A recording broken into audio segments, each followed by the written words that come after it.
মিরাজ, সাকিবরা পাকিস্তানে পেরেছেন, ভারতেও কি পারবেন? পাকিস্তানের বিপক্ষে তাদেরই মাটিতে বাংলাদেশ দলের জন্য একটা জয় ছিল উল্লেখযোগ্য অর্জন। কিন্তু নাজমুল হোসেনের দল শান মাসুদদের প্রথম টেস্টে হারিয়েই ক্ষান্ত হয়নি। স্বাগতিকদের হারিয়ে দিয়েছে পরের টেস্টেও। পাকিস্তানকে তাদেরই মাটিতে ২-০ ব্যবধানে হারানোর পর এবার বাংলাদেশের সামনে ভারত সফর। পাকিস্তানে অভাবনীয় সাফল্যের পর স্বাভাবিকভাবেই বাংলাদেশ দলের ভারত সিরিজ নিয়ে উৎসাহী ক্রিকেট প্রেমীর সংখ্যা বেড়েছে।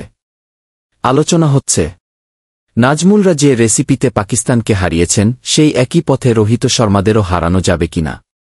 বাবর আজম, মোহাম্মদ রিজওয়ানদের বিপক্ষে যা সম্ভব হয়েছে সেটি বিরাট কোহলি, রোহিতদের বিপক্ষেও সম্ভব কিনা, এই প্রশ্নে প্রথমেই দেখা দরকার বাংলাদেশ দল পাকিস্তানে কিভাবে জিতেছে।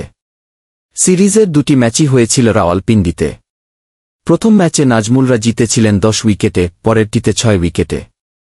জয়ের ব্যবধান বলে দিচ্ছে ২ টেস্টের ফলে বড় ভূমিকা রেখেছে বাংলাদেশের বোলিং। প্রথম টেস্টে ৬ উইকেটে ৪৪৮ রান তুলে প্রথম ইনিংস ঘোষণা করেছিল পাকিস্তান। তবে অলআউট হয়েছে পরের ৩ ইনিংসে। সব মিলিয়ে ২ টেস্টের ৪ ইনিংসে পাকিস্তানের ৩৬ ব্যাটসম্যানকে আউট করেছেন বাংলাদেশের বোলাররা। দেখা যাক এই উইকেটগুলো কারা নিয়েছেন। সবচেয়ে বেশি ১০ উইকেট নিয়েছেন মেহেদী হাসান মিরাজ। দলের মধ্যে দ্বিতীয় সর্বোচ্চ ৮ উইকেট হাসান মাহমুদের।